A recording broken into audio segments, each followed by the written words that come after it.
করে প্রশাসন কি করে আগুন দেয় প্রশাসন কি করে প্রশাসন কি করে যুবলীগ আগুন দেয় যুবলীগ আগুন দেয় দিয়েছি তো রক্ত আরো দেব রক্ত দিয়েছি তো রক্ত রক্তের বন্যায় ভেসে যাবে অন্যায় রক্তের বন্যায় ক্ষমতা না জনতা জনতা জননী আজাদি গোলামি না আজাদি আজাদি আজাদি দিল্লি না ঢাকা জুলাই স্তম্ভে আগুন কেন জুলাই স্তম্ভে আগুন কেন আগুন সোনার বাংলায়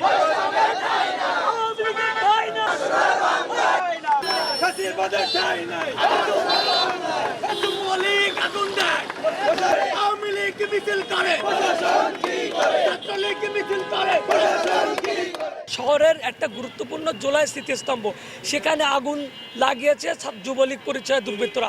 তাহলে প্রশাসনের কি করেছিল? সাতক্ষীরা সদর থানার দায়িত্ব কি ছিল? তাদের কি কোনো দায়িত্ব ছিল না? আপনারা জানেন আওয়ামী লীগ তার ভেরিফাইড ফেসবুক পেজে 10, 11, 12 এবং 13 তারিখ কর্মসূচি দিয়েছে, সর্বশেষ 13 তারিখে লকডাউন দিয়েছে। তাহলে এই কর্মসূচি যে দিয়েছে তাদেরকে ওখানে কি একটা প্রতিনিয়ত একটা পুলিশ টহলের ব্যবস্থা করার কথা ছিল বা করার দরকার ছিল, তারা সেটা করেনি। তাহলে কি প্রশাসন কি নিজে থেকে এটা করাইছে? তাহলে এই দায় প্রশাসন কেন নিচ্ছে না? এরপরও প্রশাসন বলার চেষ্টা করছে এটা নাকি এআই দিয়ে তৈরি করা, এটা একটা ফেক ভিডিও। আমরা ছাত্র জনতা আমাদের রক্তে শহীদের রক্তের উপর দিয়ে আজকে এই জুলাই অভ্যুত্থান, জুলাই বিপ্লব, আমরা কোনো মতে এই ঘটনাকে বিচ্ছিন্নভাবে মানতে রাজি না এবং এই ঘটনার সুবিচার আমরা অতি বিলম্বে বিচার চাই এবং তাকে গ্রেপ্তার চাই এবং 13 তারিখে কঠোর হুঁশিয়ারি দিতে চাই। ছাত্রলীগ, যুবলীগ, আওয়ামী লীগ, কৃষক লীগ যে পরিচয় আসুক না কেন আমরা সেটা প্রতিহত করবো এবং প্রশাসনের কঠোর ব্যবস্থা নিতে হবে।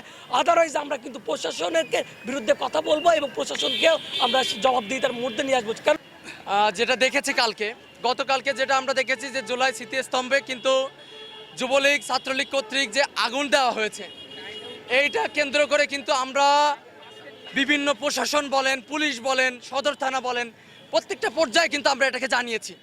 এবং শুধু তাই না, আমরা বিভিন্ন জায়গায় তাদেরকে যে বিভিন্নভাবে এক জায়গায় হওয়ার তারা চেষ্টা করেছে এবং আমার আলিপুর প্লাস অন্য যেগুলা আমরা কিন্তু প্রত্যেকটা পাই টু পাই তাদেরকে খবর দিয়েছি। খবর দেওয়া হচ্ছে 9টায়, পুলিশ গিয়ে পৌঁছাচ্ছে 11টায়। আরে ভাই, আপনার জন্য কি তারা কি বসে তামাশা করবে নাকি? আমরা সুস্পষ্টভাবে এটা দেখতে পাই যে পুলিশের সম্পূর্ণরূপে এটা একটা গায়েলখানি এবং সম্পূর্ণরূপে তারা এটা কিন্তু অন্যভাবে নেওয়া হচ্ছে। গতকাল রাত 9টার দিকে যে ঘটনা ঘটেছে, এই ঘটনায় এখনো কাউকে গ্রেপ্তার করা হয়নি। আমরা কি তবে এটাই ধরে নিতে পারি যে প্রশাসনের সহযোগিতায় এখানে যুবলীগ তাদের কার্যক্রম পরিচালনা করছে? আমরা অতি দ্রুত যারা এই কর্মকাণ্ড করেছে তাদেরকে অতি দ্রুত গ্রেপ্তারের জন্য